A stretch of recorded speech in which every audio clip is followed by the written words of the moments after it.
Since winning its independence, the United States has been involved in 6 major wars, an average of one every 30 years. At any time in the future, this nation may be attacked by an enemy armed with atomic or hydrogen bombs.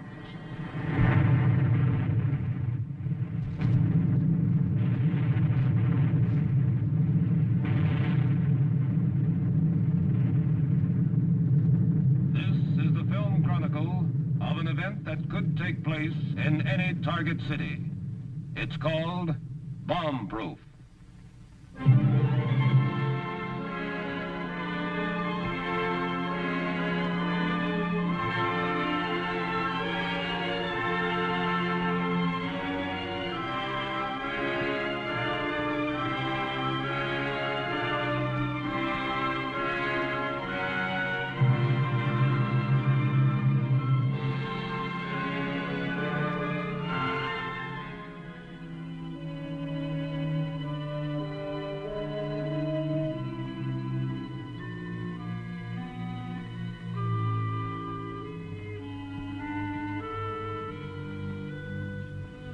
Days after the impact of an H-bomb, the city continues to claw itself out of the...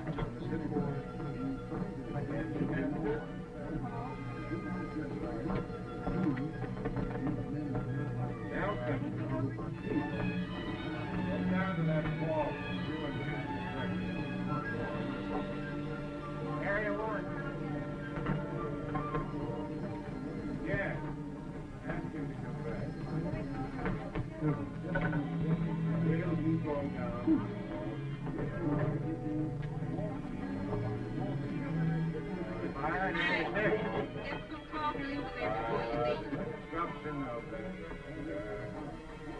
Communicate? 7 days with practically no sleep at all. I wonder how long we can keep it up. The city continues to claw itself out, and although the full extent of the bomb still being determined, the North Central manufacturing area is a scene of complete destruction. We've all got nothing to go back to now. Donovan's plant really got it. It's nothing but a vacant lot, a prairie. That means that everyone in town is out of a job. Say, I've got some questions I want to ask him.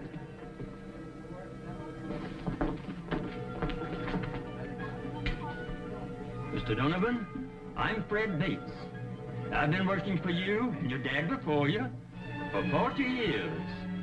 I'll be 65 next year. Now that the plant's been blown to kingdom come, what's going to happen to my pension? I own some Donovan stock. What about my savings? I delivered 2 truckloads of paint to your factory the day before the bomb hit.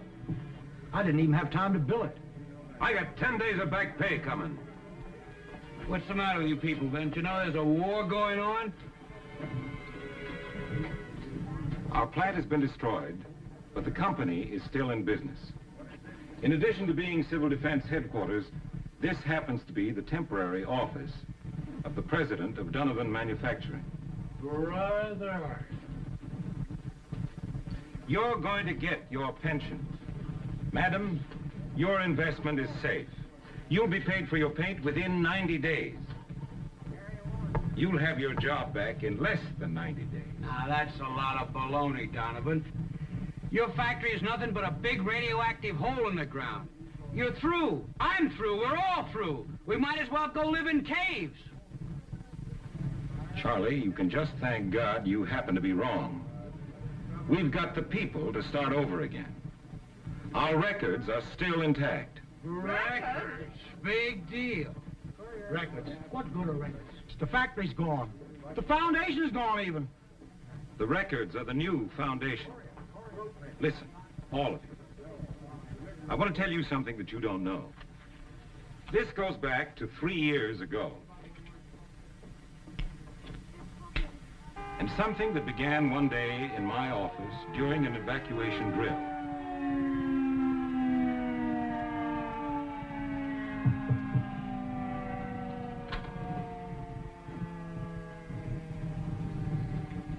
Here's the evening paper, Mr. Donovan. Thank you. This is one of the best drills we've ever had. Yes. Someday it may save thousands of lives.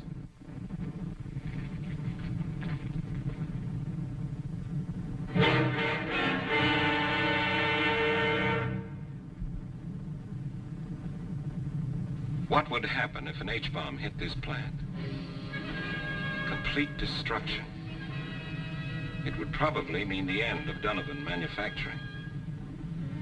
But it wouldn't have to be the end. They could move in new machines. We'd get them from somewhere, along with new stocks of raw materials. In the beginning, we'd have some pretty makeshift arrangements.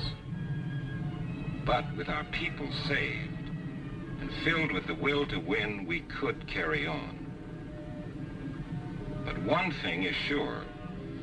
In our line of business, it's almost impossible to build from scratch without records.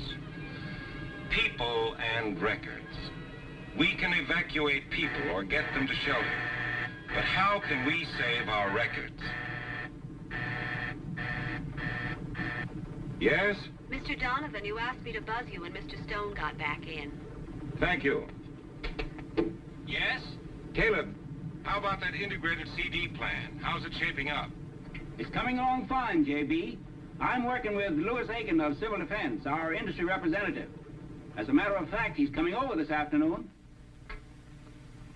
So, we wonder if Civil Defense has any advice on how we can preserve our vital records. We have tons of them. In short, Mr. Aiken, how can we make them bomb-proof? Your first line of defense for your vital records is a plan of office protection, in which employees are taught to act at the earliest alert.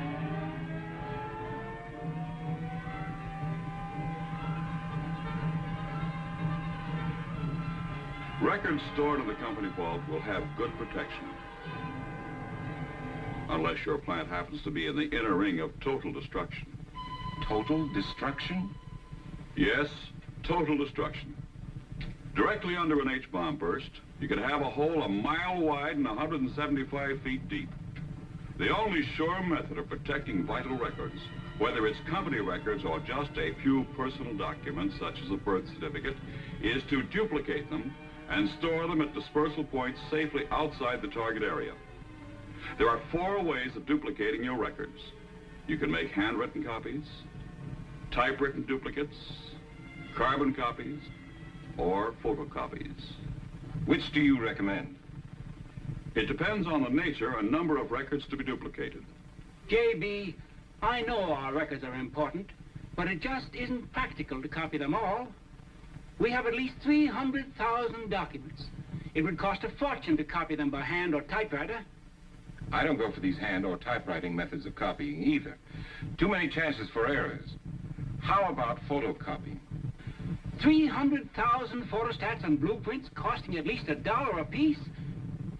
We just couldn't afford it. Now, just a second, Caleb. When you spoke of photocopies, did you have microfilming in mind? It's one process you would probably want to consider. Lots of business firms are now using it. So is the government. Microfilming sounds like a good idea, if it doesn't cost too much. Are the machines very expensive? No more so than other office equipment. Western Steel has a microfilm installation here in town. Maybe you could talk to them about it. How about that, Caleb? Want to go over to Western Steel this afternoon? I don't know about this fill business. If you want records to last, they ought to be on permanent rag paper. The National Bureau of Standards considers microfilm just as permanent as rag paper. Well, gentlemen, I must be going. One more thing. How long does the Bureau of Standards think film will last? They estimate about 500 years.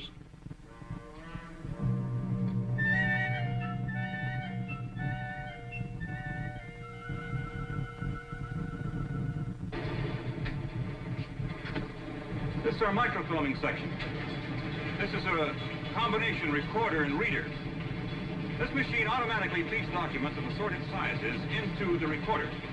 Both sides of each document are being photographed on microfilm as fast as the operator can load the feeder. Now, every one of the documents in this entire file cabinet has been microfilmed. Their microfilm images are stored in a container as small as this 16-millimeter film box. Now, this single microfilm file cabinet contains photographic records of every important document in this entire plant. This one film file cabinet is the equivalent of 100 four-drawer files. We always have a microfilm made in duplicate and the other set stored at another location for safekeeping. Is it much of a job to find a document when you want it? Not at all. Let's say I want to find a statement issued last month. I turn in the master index file to the statement section for the month of March. And I find that the statement I want is on roll number 62 at index point number 258. I locate roll 62 in this drawer. Just takes a few seconds. Now I'll have the operator show you the items on the reader. He puts the roll in the reader.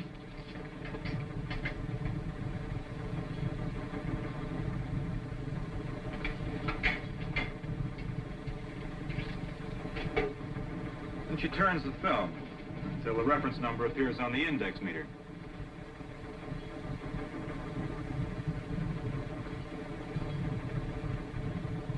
And there's your statement. This is remarkable. What if you need a copy of that item? On paper. Miss Matson, would you make us a print of this item?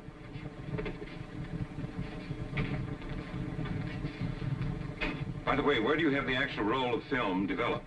Well, most people send their exposed film to a microfilm developing center. There are many of them strategically located around the country. They process the film and mail it back the day it's received. We have a security problem, so we have our own machine. Can a microfilm copy be used as legal evidence? Well, microfilm images are acceptable in federal courts as primary evidence, and in all courts as secondary evidence. Notice how even the smallest type reproduces with complete legibility. Thank you, Miss Matson. Miss, how many years' experience have you had with this machine? Oh, I've just been here since last week, sir. John, I'm sold. Now that we've solved the problem of how to duplicate our records, how do we make them bomb-proof? You can't store them here. This town's an enemy target for sure. It ought to be a protected place, 20 or 30 miles or more from town. There's an abandoned coal mine over near Belleville. Yes, and Granite Cave at Jepton. You know, any small town bank vault will do. Microfilm takes very little space. I know just the place. And what did you finally decide on, Mr. Donovan? The First National Bank of Rolling Hollow. Rolling Hollow? Gosh sakes, I was born there. Well, here's your chance to make a trip back home. Maybe we can scrape up enough gasoline to make the trip this afternoon.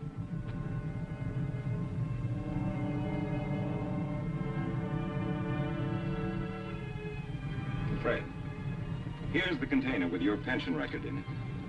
The accounts receivable, the insurance policies, the bank statements, the formulas, our machine designs, and our personnel records. And for every name in this microfilm file, there's a man or woman ready to go back to work.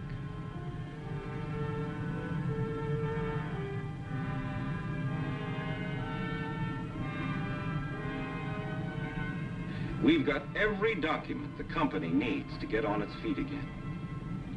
And we've got the people, too. We can build again. We will build again.